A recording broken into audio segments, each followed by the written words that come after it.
میں نے آپ حضرات کے سامنے قرآن مجید اور فرقان حمید کی چند آیات مبارکہ تلاوت کی ہے، اور آقا دو جہاں سردار انبیاء محمد عربی صلی اللہ علیہ وآلہ وسلم کی ایک حدیث مقدسہ بیان کی ہے۔ اللہ رب العزت سے دعا ہے کہ اللہ رب العزت مجھے اس مختصر سے وقت میں ان آیات اور اس حدیث مقدسہ کی صحیح تفسیر بیان کرنے کا اور سامعین کو صحیح طریقے سے سننے کا، اور پھر ہم سب کو ان باتوں پر عمل کرنے کی توفیق عطا فرمائے۔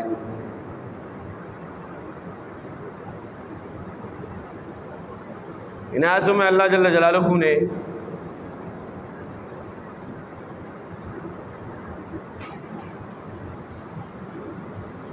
علم والوں اور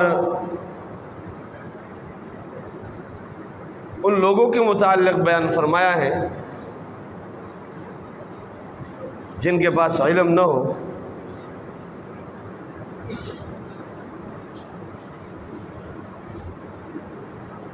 اور دوسری آیات میں اللہ رب العزت نبی پاک صلی اللہ علیہ وآلہ وسلم کو آرڈر جاری فرماتے ہیں کہ آپ ان سے کہہ دیجئے قُلْ هَلْ يَسْتَوِي الَّذِينَ يَعْلَمُونَ وَالَّذِينَ لَا يَعْلَمُونَ إِنَّمَا يَتَذَكَّرُ أُولُو الْأَلْبَابِ۔ کیا آپ ان سے کہہ دیجئے پیغمبر صلی اللہ علیہ وسلم، آیا علم والے اور جاہل برابر ہو سکتے ہیں؟ اللہ رب العزت فرماتے نہیں، انما یتذکر اولو الالباب۔ اللہ رب العزت نے اس میں عقل والوں کے لیے نشانیاں رکھی ہیں۔ اسی طریقے سے آدم علیہ السلام سے لے کر آقا دو جہاں سردار انبیاء محمد عربی صلی اللہ علیہ وآلہ وسلم تک جتنے انبیاء علیہ السلام آئے ہیں، 1,24,000 کم و بیش انبیاء علیہ السلام آئے ہیں، اور انہوں نے بھی اس بات کی تلقین فرمائی ہے۔ آدم علیہ السلام کو امتیازی حیثیت کس وجہ سے ملی ہے؟ قرآن کہتے ہیں وَعَلَّمَ آدَمَ الْأَسْمَاءَ كُلَّهَا۔ جب اللہ رب العزت نے فرشتوں کا امتحان لیا، آدم علیہ السلام کو چند درختوں کے بارے میں، چند بوٹیوں کے بارے میں نام بتا دیے۔ رب کائنات نے فرشتوں کا امتحان لیا، کہا اس کے نام بتاؤ، فرشتے کہتے ہیں ہمیں پتہ نہیں ہے۔ ثم عرضهم على الملائكة فقال انبئوني بأسماء هؤلاء إن كنتم صادقين۔ پھر آدم علیہ السلام کو آرڈر ہوا، قال یا آدم انبئهم بأسمائهم فلما انبأهم بأسمائهم قال ألم أقل لكم إني أعلم ما لا تعلمون۔ فرشتوں نے اعتراض کیا تھا، انسان کو نہ بنائیے، یہ کرے گا کیا؟ فرشتے کیا کہتے ہیں؟ أتجعل فيها أي في الأرض من يفسد فيها ويسفك الدماء۔ اللہ رب العزت سے یہ عرض کر رہے ہیں، یا اللہ آپ ایسے لوگوں کو دنیا میں بنا رہے ہو کہ جو زمین میں فساد کرے گا، وَيَسْفِكُ الدِّمَاءَ اور خون بہائے گا، وَنَحْنُ نُسَبِّحُ بحمدک ونقدس لک، ہم آپ کی تسبیح بیان کریں گے، ہم آپ کی تقدیس بیان کریں گے۔ اللہ رب العزت اب اس اعتراض کا جواب دے رہے کہ انی اعلم ما لا تعلمون، جو میں جانتا ہوں وہ آپ نہیں جانتے ہیں۔ تو یہاں پر بھی اللہ رب العزت نے دکھایا کہ علم کی وجہ سے آدم علیہ السلام کو فوقیت عطا کی گئی ہے۔ آج ہمارے معاشرے میں کیا ہے؟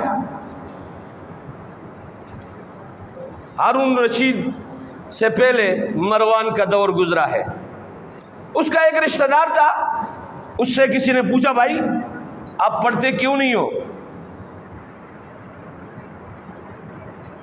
تو اس نے جٹ سے دلیل بیان کر دی۔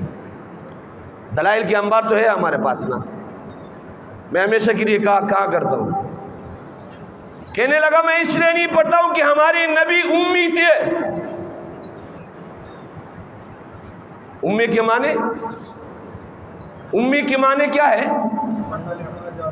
جو پڑھنا لکھنا نہ جانتا ہوں۔ اب نبی میں امی کی صفت یہ شائستگی ہے، لیکن امت کو آرڈر اور حکم ہے۔ پہلی وحی جو آئی رب کائنات نے بتا دیا، اقرأ بسم ربک الذی خلق، خلق الانسان من علق، اقرأ وربک الاکرم الذی علم بالقلم علم الانسان ما لم يعلم۔ وہ شاعر بہترین الفاظ میں ان آیتوں کا ترجمہ کرتا ہے، اتر کر حرا سے سوئی قوم آیا، نبی اکرم صلی اللہ علیہ وآلہ وسلم کے ان پہلی آیاتوں میں علم الانسان ما لم یعلم ہے۔ اب کوئی شخص یہ دلیل بیان نہیں کر سکتا ہے کہ میں نے کل قیامت کے دن کسی گناہ پر پکڑے جاؤ تو یہ جواب آپ نہیں دے سکتے ہو کہ میں جاہل تھا، میں ان پڑھ تھا، میں نے پڑھا نہیں۔ یہ جواب آپ کا کام نہیں آئے گا۔ آرڈر ہے، العلم فریضۃ علی کل مسلم، اتنا علم حاصل کرنا جس میں 24 گھنٹے کی زندگی گزار سکے، شریعت کے مطابق ہی مسلمان پر فرض ہے۔ یہ کام نہیں آئے گا، اس جواب سے آپ کا جان خلاصی نہیں ہو سکتی، اور یہ بھی نہیں کہہ سکتے کہ ہماری عمر تو ابھی نہیں رہی۔ آپ کو پتا ہے ابو بکر صدیق رضی اللہ تعالیٰ نے بڑی عمر میں ایمان لایا، اسلام قبول کیا۔ صحابہ جتنے ہیں انہوں نے اسلام بڑی عمر میں قبول کیا ہے، صرف حضرت علی کرم اللہ وجہہ چھوٹے عمر میں تھے۔ چند صحابہ ایسے ہیں جنہوں نے جو ہے چھوٹی عمر میں اسلام قبول کیا ہے۔ یہ بہانہ بھی نہیں بن سکتے، بعض لوگ کہتے ہیں ہماری عمر گزر گئی ہے۔ علم کو حاصل کیا جائے ماں حد سے لحد تک، ماں کی گود سے لے کر قبر کی گڑے تک جو ہے علم حاصل کرنا، یہ مسلمان کا شیوا ہے۔ تو عرض یہ کر رہا تھا کہ ان آیاتوں میں اللہ رب العزت نے علم والوں کی فضیلت بیان کی ہے، اور یہاں تک بیان کیا ہے نبی اکرم صلی اللہ علیہ وآلہ وسلم نے فضل العالم علی العابد کفضلی علی ادناکم، نبی اکرم صلی اللہ علیہ وآلہ وسلم کون ہے یار صلی اللہ علیہ وسلم؟ یہ درخواست ہر جمعے کو ہوتا ہے، ذرا شوق سے کہہ دو یار، ایک مرتبہ اور کہہ دو، ذرا بلند آواز سے کہہ دو، ذرا جاگ کے کہہ دو۔ نبی پاک صلی اللہ علیہ وآلہ وسلم فرما رہے فضل العالم علی العابد کفضلی علی ادناکم، عالم کی فضیلت عابد کے اوپر، عابد کے اوپر صحیح ہے، کیا کہا جا رہا ہے؟ عبادت گزار کے اوپر جو 24 گھنٹے اللہ کی عبادت میں لگا ہوا ہے، عام آدمی کا نہیں بتا رہے۔ فضل العالم علی العابد کفضلی علی ادناکم، عالم کی فضیلت عابد کے اوپر نبی پاک صلی اللہ علیہ وآلہ وسلم فرما رہے کفضلی علی ادناکم، جیسے میری فضیلت تم میں سے ایک ادنا شخص کے اوپر ہے۔ یہ اللہ رب العزت نے نبی پاک صلی اللہ علیہ وآلہ وسلم سے کہلوایا۔ نبی اکرم صلی اللہ علیہ وسلم کا مقام کیا تھا؟ وَمَا يَنْتِقُ عَنِ الْهَوَىٰ، وہ اپنے خواہش کے مطابق بات نہیں کرتے ہیں، إِنْ هُوَ إِلَّا وَحْيٌ يُوحَىٰ، وہی کلام وہ کہتے ہیں جو اللہ رب العزت کی طرف سے وحی ہوتی ہے۔ ایک صحابی نبی پاک صلی اللہ علیہ وسلم کے ہر بات کو لکھا کرتے تھے۔ چند صحابہ نے نبی پاک صلی اللہ علیہ وآلہ وسلم کے اس صحابی کو منع کیا، ارے بھیا آپ کیا کرتے ہو؟ کبھی کبھار نبی پاک صلی اللہ علیہ وسلم مذاق فرماتے ہیں، آپ نبی پاک صلی اللہ علیہ وآلہ وسلم کے مذاق کو بھی لکھ لیتے ہو۔ تو نبی اکرم صلی اللہ علیہ وآلہ وسلم کے درس میں بیٹھے ہوئے انہوں نے محسوس کیا کہ یہ صحابی پہلے لکھا کرتا تھا، اب یہ کبھی لکھتا ہے کبھی بعض باتوں کو چھوڑ دیتا ہے۔ نبی اکرم صلی اللہ علیہ وسلم نے اس صحابی سے پوچھا، ارے بھیا کیا بات ہے؟ آپ پہلے ہر بات کو لکھا کرتے تھے، آج کل میں دیکھ رہا ہوں چند چیزیں لکھتے ہو چند چھوڑ دیتے ہو۔ صحابی نے عرض کیا اللہ کے رسول، مجھے اکابر صحابہ نے منع کیا ہے، اس مجلس میں کبھی مذاق ہوتا ہے کبھی اور بات بھی ہوتی ہے، ہر بات کو لکھ لیتے ہو۔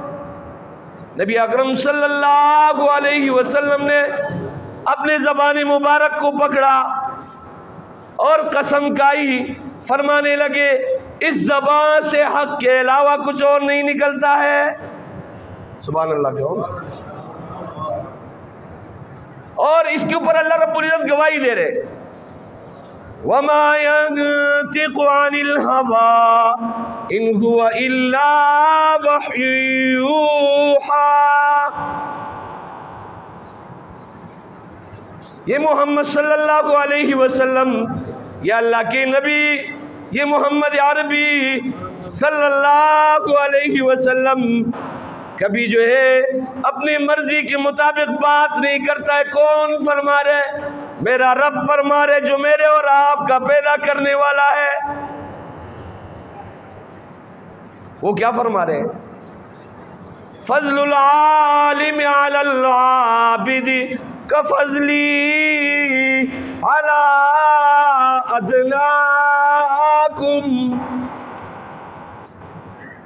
میرے عزیز ساتھیوں،